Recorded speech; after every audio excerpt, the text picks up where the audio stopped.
ఈ కర్రీని ఎలా అయితే వండారంటే చేదైతే అసలు రాదండి కర్రీ. Process start చేసేసేద్దాం.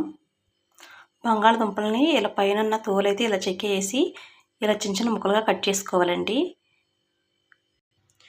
ఈ ముక్కల్లోకి కొంచెం ఉప్పు, 1 స్పూన్, 1/2 టీ స్పూన్ పసుపు, కొంచెం వాటర్ పోయాలి. వీటిని 75 వరకు ఉడికించాలండి. మొత్తం దుంప మొత్తం ఉడికిపోతే ముక్క నలిగిపోయిద్ది. ఇలా కొంచెం 75 వరకు కుక్ అయితే సరిపోతుంది. స్టవ్ మీద పెట్టేసుకుందాం. 2 చిన్న ఉల్లిపాయలు ఇలా కట్ చేసేసి ఉంచుకోవాలి. 1 పచ్చిమిరపకాయ, 2 స్పూన్లు నూనె అయితే వేసుకోవాలండి.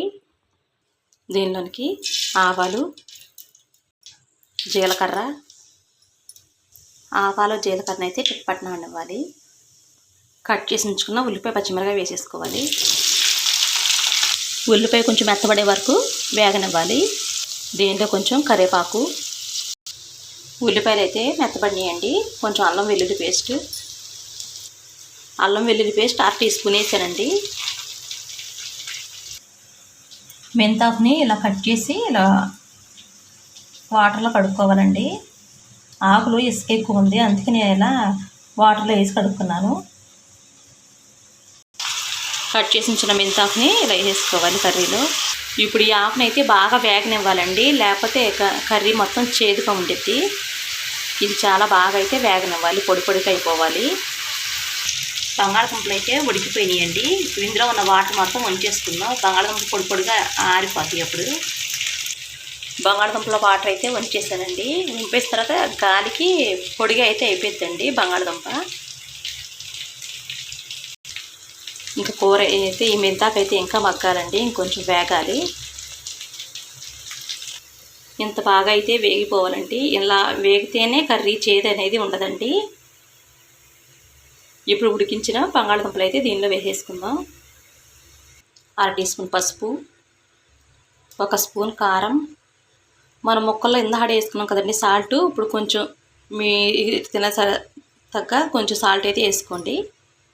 నేనైతే 1/2 స్పూన్ అయితే వేసుకున్నాను సాల్ట్. ఇప్పుడు ఈ బంగాళదుంపలను అయితే ఇందులో వేసేసుకోవాలండి. ఇప్పుడు కర్రీని నెమ్మదిగా అయితే కలుపుకోవాలి, లేకపోతే ఎగరేసుకుంటే సరిపోతుంది. ఆలు మెంతి ఫ్రై అండి, కలర్ఫుల్గా చాలా బాగుందండి. మొత్తం అన్నీ పర్ఫెక్ట్గా అయితే సరిపోయినాయి. ఇప్పుడు స్టవ్ని సిమ్లో అయితే పెట్టేసుకోండి, లేకపోతే అడుగంటేసిద్ది. ఇలా సిమ్లో పెట్టేస్తే ఉన్న 25% కూడా కుక్ అయిపోతుంది, మగ్గిపోయింది చక్కగా బంగాళదుంప. ఉల్లిపాయ ఏమాత్రం మాడిపోయినా మెంతాకు వేగకపోయినా కూర అయితే చేదొచ్చేసిద్దండి. చాలా జాగ్రత్తగా అయితే వండుకోవాలి కర్రీ. చేదొత్తి వేస్ట్ అయిపోయింది, ఎవరు తినరు. పిల్లలైతే సాయంత్రం అలా వద్దేస్తారు. మధ్యలో అయితే కొంచెం కొంచెం చూసుకుంటూ ఉండాలండి. ఇప్పుడు కొంచెం కొత్తిమీర వేసుకుందాం.